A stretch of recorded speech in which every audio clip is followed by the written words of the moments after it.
My name's Stu Bradbury. I've been involved with drag racing for 50 years now. Was at Sanderpod Raceway when it was just an airfield and nothing there at all. When the original owners came up there, and we were looking at the place to the idea of putting a drag strip there.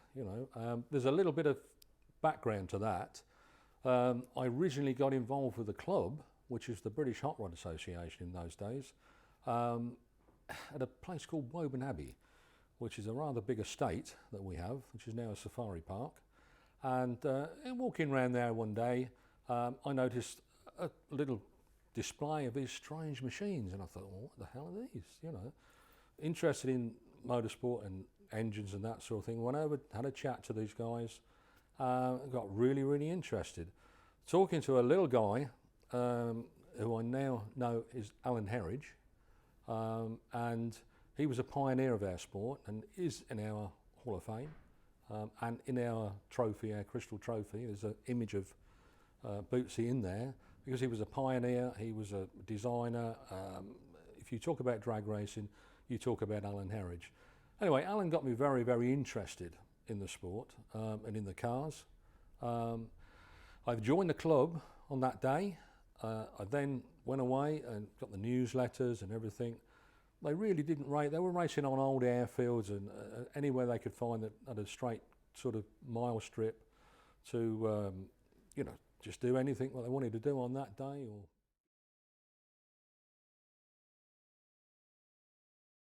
Well, it would be the drag fests that obviously started it all off. There was a gentleman there called Sidney Allard, who instigated and went along with Wally Parks of the NHRA to bring the sport into the country, and they put this series together where the American guys came over, Don Gartlitz and so forth, and Tommy Ivo, all sorts of really famous people in those days in drag racing, to tour Britain and spread the word. And then Sanderpod came out of that, because then Roy and the guy I was going to mention earlier, a chap called John Bennett, he and Bob decided that we need to have a drag strip somewhere. And it just happened to be 5 miles from where I actually live now. I still live there. And then I was asked if I could find somewhere for John Bennett and his wife to stay. So I was looking around, and I mentioned to mother and father, and they said, well, why don't they stay with us? So I said, oh yeah, that would be fantastic. They'd love that, So we moved the house around. I went into the spare room. John and Anne went into mother's room, and they moved into mine. And that's how I really became really involved then, because then I went to Sanderpod, and John had a Pontiac Parisian at that time, so a big American car, and that was sitting outside my house, and wow, this is fantastic. So then John said, well, do you want to come up to the new raceway and have a look at that? And that's when I first met Bob and Roy and all the people, and it was just the airfield. And we're going to do this, we're going to do that, and wow, this is going to be fantastic. We're really, really good. Sanderpod, as we know, before that, it was the base of the 92nd Bomb Group Heavy, which was Station 109. And obviously the American Air Force Army flew out of that base with B-17s, and very, very thankfully they helped us in the war. So that's how it started, and that's what it originally was. And when we went there, virtually a lot of the stuff was still there, all the old Nissan huts, the hangars. Some of the hangars were still full of American vehicles that had been stored there, jeeps and tugs and that sort of thing. That we used to pull the planes around. It was just a sort of a sort of time warp. It was really fantastic, and I just had a wander around there, and it just blew me away. It really did. Going into some of these Nissan huts and seeing the paintings on the wall that these guys had painted on the wall of a B-17, and all the flak and everything. One of the actual wall paintings has now been taken down and is in the American display in Duxford, on Duxford Airfield, and that is fantastic that they've managed to preserve that. So, as you can imagine, when you went into the place then, it was just an airfield. That was it. No electricity, You've got no sewerage, drainage or anything like that really on the actual pit that we wanted to use, which was and on that day it was a mile and an eighth long from end to end, the actual track, so it was plenty long enough. That got reduced over the years by the farmer, who, when the M1 was being built, he kept chopping lumps off the end of the raceway. We had to stop him, else we'd have been racing 8th mile by now. You know? But that was Ernie Braddock. So I do remember the day that just sticks in my memory, that we stood on the start line of Santa Pod with Bob and Roy, and I think a gentleman called Ted Peddle. I can't remember whether he was there now. And Bob said, well, what are we going to call this place? And we were all bandering names about, and Bob said, whoa, stop. He said, I've thought of Santa Pod Raceway. I thought, Santa Pod Raceway? That's not going to work. It didn't sound... And then he said, well, hang on a minute. He said, Santa, which was Santa Cruz, where drag racing started in the States, okay? So he said, that's where it started. That's Santa, and Poddington, which is the village down the road. Fitted perfectly. And that's what it's named to this day, Santa Pod Raceway. Oh, it was agricultural, I would say. You know, I mean, we were the only reference we got to American drag racing was in hot rod magazines and things like that came over to us that we bought from the agents, or we got flown in, and we just looked at them and copied their design as best we could from the photographs, and it started off like that. And obviously, as times went on, then we had a situation where there was a guy called Dave Riswick.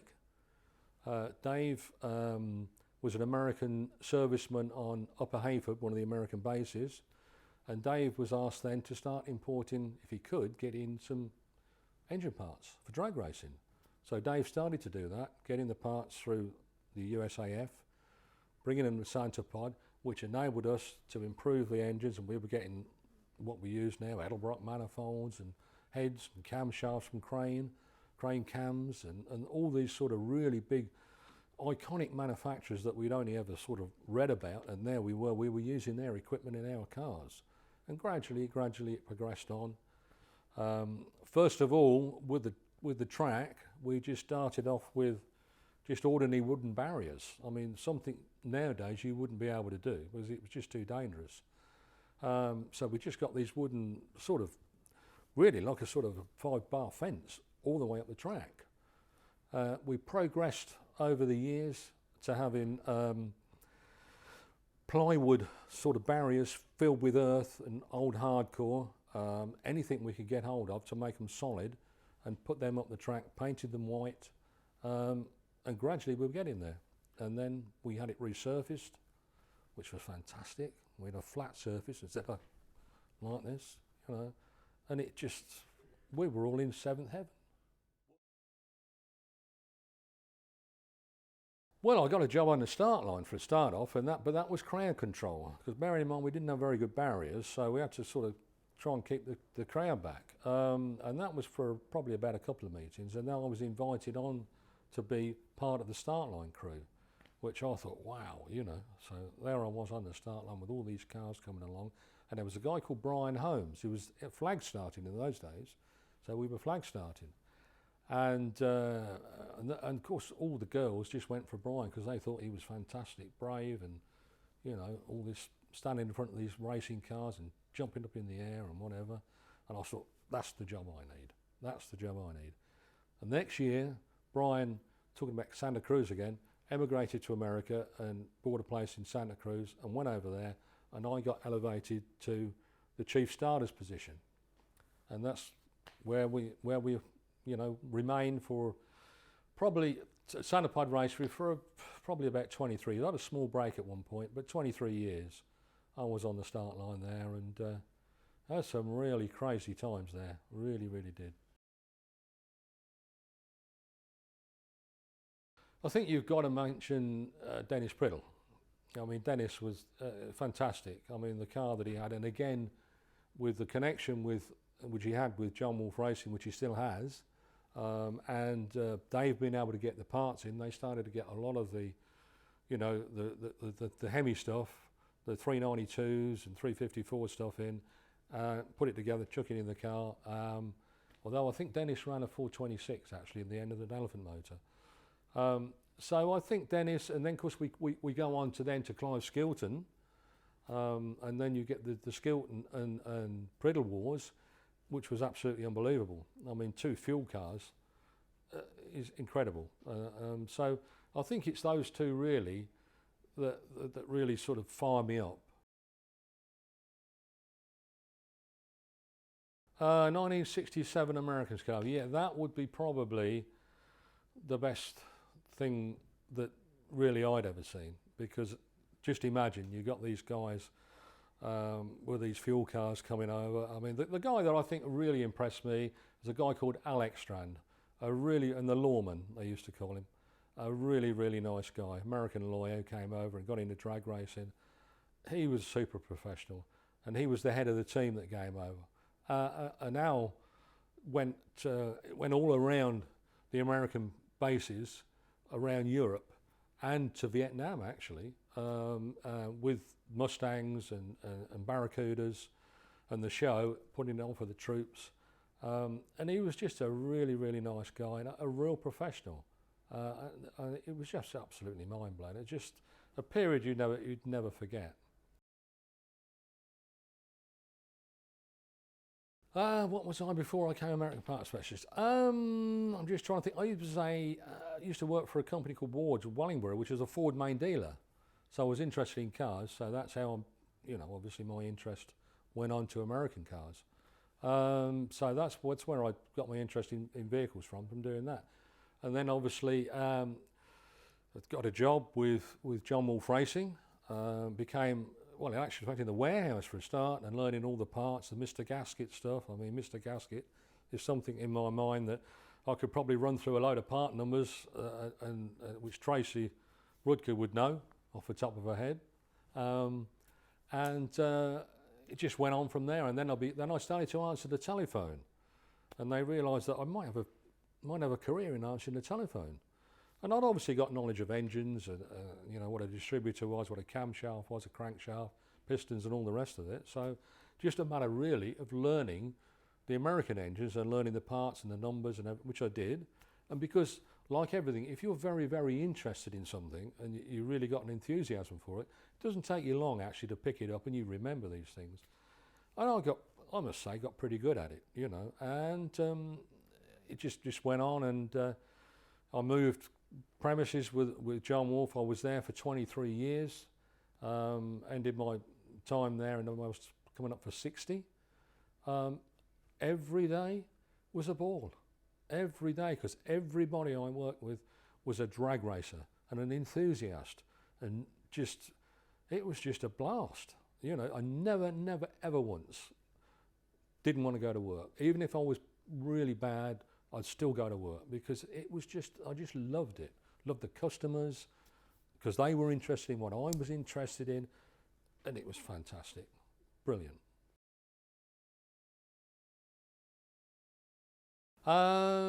Chairman and the British Drag Racing Hall of Fame. It was by 2005 actually. In 2004 I was thinking about doing it. And there's a gentleman called Dennis Stone, and those of us in British drag racing will know Dennis and the Stones family. Brilliant family, into drag racing, into fuel altered, alcohol cars, a true pioneer. And I was thinking there at Dennis's funeral, there's another guy gone. Nobody's going to remember this guy in another 20 years. We have to do something. We have to record these guys, their dedication to the sport, and also their input and what they've done for the sport. So I think, how am I going to do this? And I'd been thinking about it before, as I say. I thought, well, the first place to contact would be the Santa Pod Racers Club. And I thought, well, we'll throw it at them, see what happens. Which I did. They were just, it was though a light bulb came on. Why did we think of this before? Yes, we'll do something. So straight away, we got a group of guys together that we thought might be interested in doing something. We all met on the M1 at Watford Gap in a Costa coffee and put a plan together. So the first thing to do, we needed to get an award. And as it happened, there was a lady there called Leslie Digby, who was the partner of Alan Herridge, the little guy that I met at Woburn many, many years ago. Now, Alan, unfortunately, in 1983, lost his life at Santa Pod. And Alan was, as I say, I could go on for years with Alan's contribution and the personality and the guy he was. He was just one of those people, a one-off that'd help anybody, great engineer, a little bit like Don Gartlett's. I think he's our Don Gartlett's. So that was the first thing we thought, well, we've got to have Alan in this trophy somewhere. And of course his name was Bootsy. So we thought, another light comes on. It's going to be called a Bootsy. NHRA have got a Wally, we've got a Bootsy.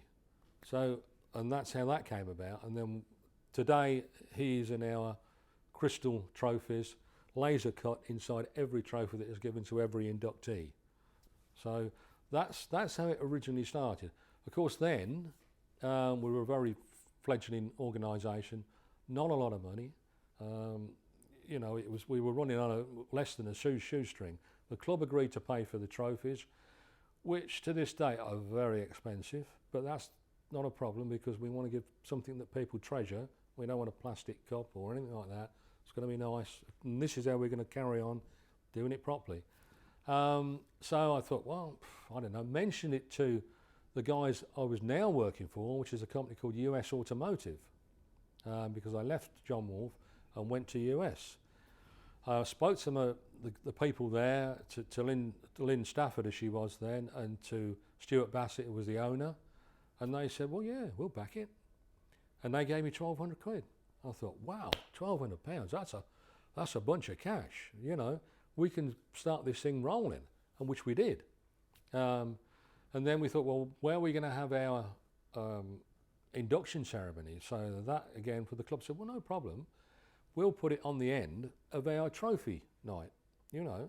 So I thought, well, yeah, that'll do. So the first year we inducted 10 people to get it off and running. And we did that at the annual trophy night, the Santa Pod Racers Club annual trophy night, which was fine. And that worked okay for a couple of 3 years. And then we inducted Carl Olsen. And Carl had been very heavily involved in setting the FIA councils up over here and being involved in projects that were going on in the UK with Shakespeare County Raceway as it is now, but then it was called Avon Park, and that's another long story how that all came about. But the NHRA were involved in putting that together. So there's lots of things that Carl did. So we got Carl was inducted into the Hall of Fame. And again, we still had it tacked onto the back of the trophy night. And Carl came over, and he's a very important person, and he flew over from Los Angeles on the Saturday to collect his award, which just absolutely blew him away. He was absolutely over the moon to be inducted. Unfortunately, on the night, he was doing his speech, and as with these things, they're racers, they're coming out for a good time, a little bit noisy, they've all had a few drinks, few beers, and you couldn't really hear what Carl was saying. And I thought, this is very disrespectful. This is not going to happen again. We've got to do something. We've got to change it. So, again, what are we going to do? So by that time we had because we've had a couple of, because US Automotive donate money every year. So the bank account was slowly building up, which gave us a little bit of finance to be able to take it somewhere else. So again, went back to Keith Bartlett and to Caroline Day, as she was then at Santa Pod Raceway, and Nikki, a lovely girl called Nikki there, and said, look, what can we do? Can we hire the VIP tent? They said, well, yeah, I think so. We could probably do it after the Euro finals or something. And I said, well, if we could have it there, that would be great, and hire the caterers. And it cost me a little bit of money, but I thought, well, we can't have the situation we had before. So no discos, no nothing, just an induction night. we had a fantastic response. We did it by invite only. We had people clamouring for tickets, came along, they had a meal, it was all free, we paid for it. They had a meal, everybody thought it was a buzz. The induction ceremony went off fantastic, it really did, and that was brilliant. And then we came out and Keith Bartley said to me, that was fantastic, that was really, really good. I said, it's not going to be here next year, Keith. We're going to move on. He said, yeah, by all means. He said, if you can step it up, step it up. So I thought, well, okay, how are we going to do this? Because that's going to cost more money. Well, one evening I got a call from a gentleman called John Price. Now, everybody knows John Price. John is a very well-known commentator at Santa Pod, the voice of, we all say, everybody says, the voice of drag racing. John said, I have somebody that needs to have a word with you that's interested in probably investing some money into the Hall of Fame. So I said, oh, fantastic, John, if that would be great, you know. So he gave me his telephone number and said, it's Jeff Steelwell. I thought, Jeff Steelwell? I remember Jeff Steelwell. Now, Jeff, 1980. Yeah, 1980. We went to the US and we went to the drag races there, world finals as it was then, and we went with Jeff. And we were all at the same party. I thought, can't be the same guy. So I called Jeff, and Jeff said, oh, how you doing? You know, remember this? Remember when we went to... It's the same guy, you know. So he said, I'm interested really in investing some money into the Hall of Fame. You know, I'm looking for something to, you know, get me back into it. And he said, I think what you're doing is fantastic, and I'd really like to help and enable us to put our induction onto another planet. We've just gone so... We are, I think now probably up there with the best presentations for any event like this in this country and probably Europe.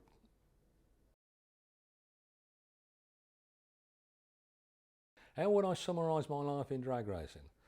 Fantastic. What else can you say? To be able to be involved in something that I've been involved with for 50 years now. To go to work and deal with things and speak to guys that are the same interest as me, the engines, the whole bit, it's just been fantastic. I wouldn't have done anything else. If I could start this again, I'd do everything the same, in the same order, because it's just been a whole experience. And the people I've met, oh, you just go through a list of famous people that I've been involved with, that I'm still involved with a lot, and there's one coming tonight, a very famous guy, will be on our table. I haven't seen for such a long time now. But we've been involved with some really high-powered people, and this is getting more and more and more. And to see it come to this stage now, I mean, I'm 70 years old now, so, you know, and I've done this all my life. It's living the dream. You wouldn't want to, I mean, some people would cut off their right arm to do what I've done, and to know the people I know, and to be associated with them on a personal basis. And when we're talking to rock stars, some of the people I've talked to on the telephone when I've been at US Automotive and John Wolfe would blow your mind. Direct conversation with these guys and become friends with them. Film stars, the lot. So I'm very, very, very fortunate to have been able and given the chance in my life to do that. Brilliant, absolutely brilliant.